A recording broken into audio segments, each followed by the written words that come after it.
Welcome back to Ignite Your Impact. I am flying solo today, so you're not going to get the normal banter back and forth from Jen and I. She's out doing CEO shit. It is a busy time of year for her, as you can imagine. We just had spring break. We're getting ready to roll into the summer. A lot of people are realizing those shorts don't fit the same way.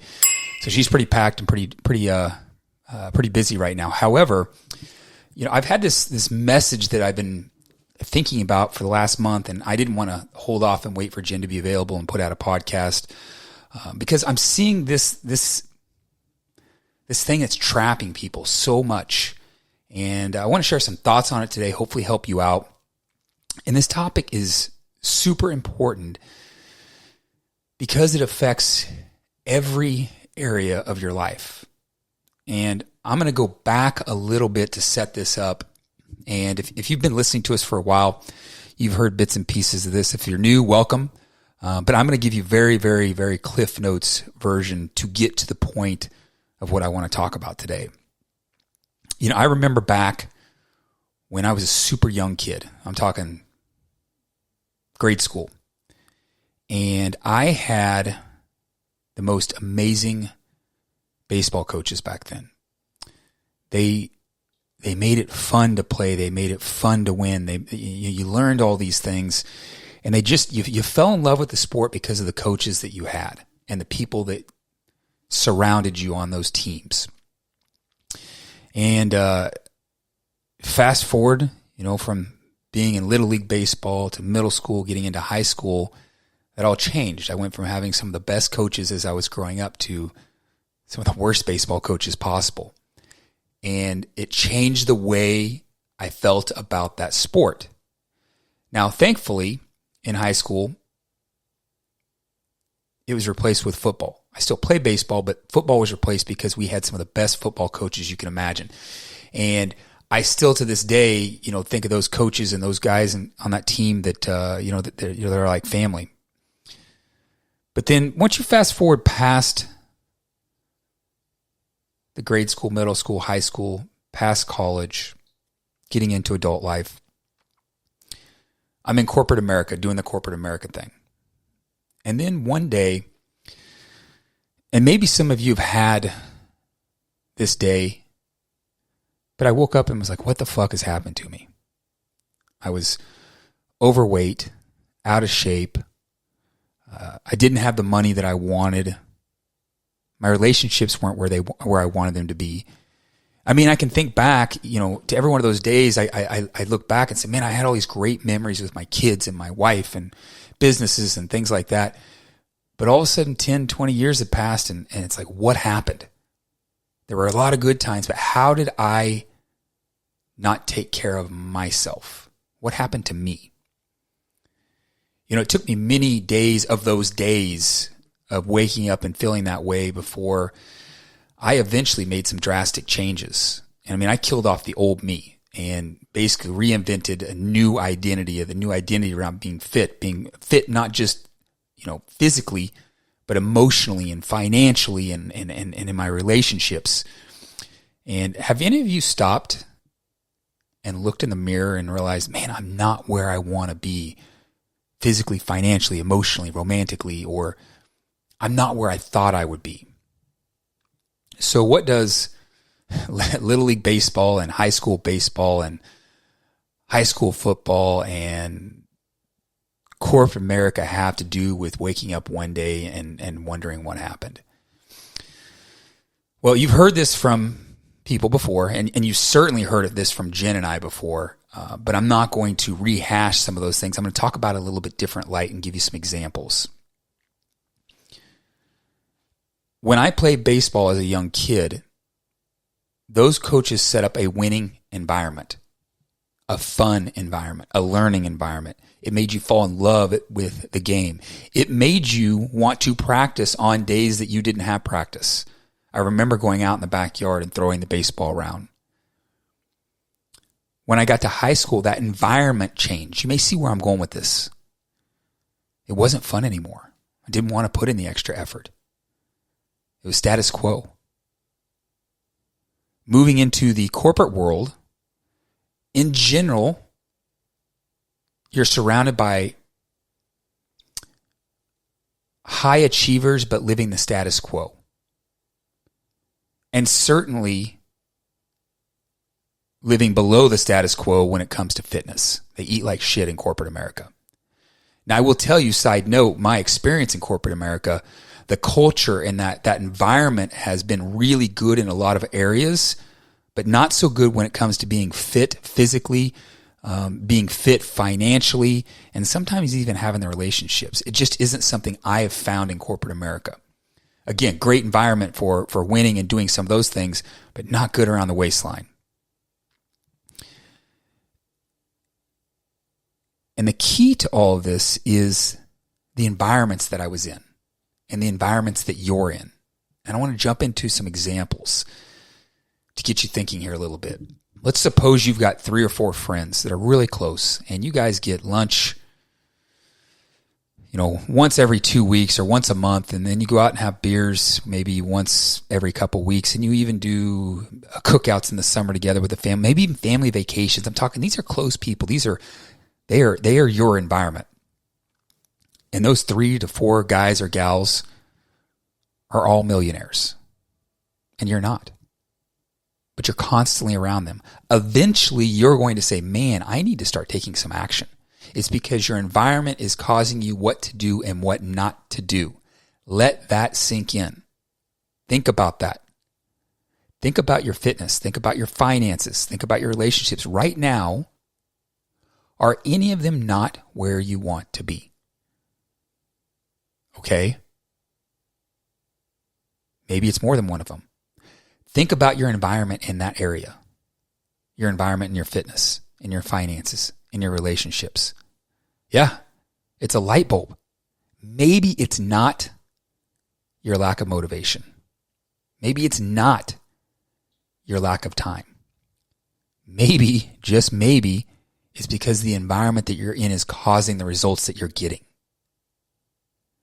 If you just go back and think about just pick any of them. Let's just assume it's financially. Look at the people around you. If you're not where you want to be financially, look at the people you're hanging out with that are causing you to do the things you do. Now, we all take responsibility for ourselves and what we do, and we need to own our outcome.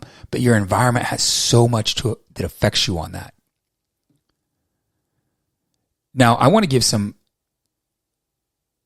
examples, an extreme example, and then just some regular examples of setting your environment up and how that environment can change so much. So this is my extreme one. So about 9 to 10 months out of the year, I am eating pretty freely. I'm still going to the gym 4 days a week. Excuse me. I'm still going to the gym 4 days a week. I'm still getting 10,000 steps. But I can pretty much eat at any restaurant and do what I need to do. And still eat relatively healthy, have drinks and things like that. But there is a certain period, which I'm in right now, which is about 8 weeks. We always talk about being 6 to 8 weeks ready, beach ready. So I'm in that period right now.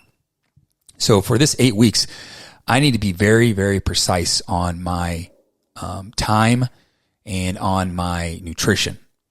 My calories are a little bit lower, so I need all those carbs to hit when I hit the gym so I can push hard in the gym. And I need the right amount of energy so I can get my 10,000 steps. Well, as many of you know, I travel a lot, and business travel is tough. To get a lot of steps during the day, you just don't get that. So you have to do them at night. You have to do that along with your workout. So, as you know, I've missed the last few podcasts because I was out traveling, and Jim was doing those solo. Well, on one of the last business travel I did, I needed to set my environment up for a win. And I was proactive. This is where we're going to go today. We want you to be proactive in your environment. Again, this is an extreme example. So everyone likes to stay in the city we were in they want to stay in downtown because there's a lot of nightlife. There's some restaurants are in walking distance. You can just imagine a downtown setting. Unfortunately, that downtown is about 35, 40 minutes from where we're going to be working every day that week. So what did I do to set my environment up? I accidentally booked the wrong hotel. I booked a hotel that was 10 minutes away from where we'd be working every day. And what this meant was I saved $25,000, 30 minutes times 2, there and back every day. So I had that extra time to make sure that I could get my workouts in and that I could get my steps in, because I wasn't getting a lot of steps during the day. This hotel also, I just didn't pick a random hotel, had a gym 5 minutes away that I had access to, and a couple restaurants that I knew I could eat some single ingredient foods.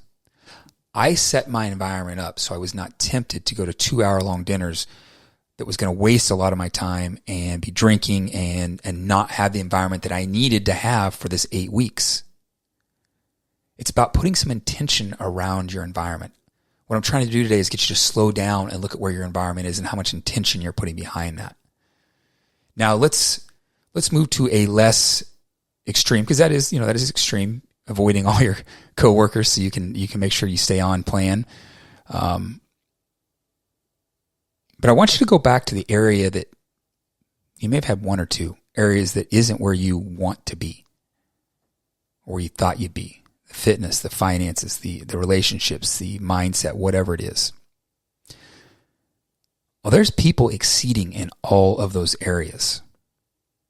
And you've got to get around them. You've got to get around those people. You have to get within their circle of influence, because they naturally will lift you up. So how did I do that? How did I wake up and I realized my environment's wrong in most every part of my life. And I was smart enough to know I can't attack everything at once. I want to attack my fitness first. So what I did was I found a coach to help me with my fitness. And wouldn't you know it, he had an environment, not just for fitness, but for winning. Winning in fitness, winning in life. Just like those baseball coaches when I was younger, those high school football coaches. He had this environment that made you want to be in shape, made you want to win in your relationships, made you want to win financially. Then he introduces me to his mindset coach. Same thing, provides a type of environment and people to be around that are wanting to always get better. They're wanting to get better because they're paying a lot of money for someone to coach them to get better. And it's been like that, coach after coach after coach that Jen and I have hired, that's helped put us in environments that we need to be in to excel. That's another way of being proactive about your environment, choosing your environments. Now for you, you can hire a coach. You could hire us, the Phenix Method, or someone else. But here is the key. You must look at whoever that coach's environment is, not just their tactics. Because the environment will change everything for you. For me, generally, any coach that I hire and Jen hires, they're usually pretty expensive because we know they can get us to where we want to go the fastest. And if we are spending a good amount of money on a coach because their prices are pretty high, that means their other clients are probably doing the exact same thing, which means those other clients have money. The other clients have confidence in themselves. They have motivation. They have all those things. They just need that key, which is what you hire a coach for. And that's how you get into these environments, because you are forcing yourself to hire a coach to help put you in that environment and surround you with their other clients. You get in those environments and you're surrounded by millionaires. And I'm not just talking about millionaires when I come to money. Millionaires in their bodies, millionaires in their relationships. And you can learn from them because they automatically bring you up.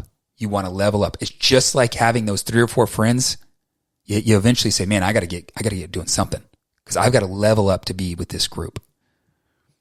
Now, here's the best thing about it. Once you learn how to proactively set up your environment, you can do it for everything in your life, just like the example I used. And what I mean by this is I know many of you are aware, if you've been listening for recently, that I started a real estate company about a year ago, me and my business partner. Another business partner, not Jen. Jen's my business partner in fitness. But we went out and we had to find a coach. I just don't do anything without someone helping me. And we didn't just go look for the guy or gal who could teach us the most. We look for someone who had an environment. Why? Because we wanted the connections. We wanted other students that were doing what we were doing so that we could share our wins and our losses with them. We wanted investors to be in there. We wanted an environment that we could tap into. And that's why we hired that coach. So I don't want to leave you today with a quote or some emotional. I want you to take action on your environment. Because remember, I told you environment affects everything. So I want you to think back to that one area. Maybe you have two. Maybe you have all the areas like I did. Fitness, the finances, the relationships, the emotional. What area are you not crushing it in? You're not where you want to be. Now, I want you to think the environment that you've placed yourself in that area. Now, I want you to put a plan in place today to change that environment. Change that environment so that you can begin to level up and change your identity. That's it for this week. I hope you got some good nuggets from this. I hope that you are going to look at your environment and see how you can surround yourself with better people, better things. And then Jen will be back next week. Until then, we'll talk to you later.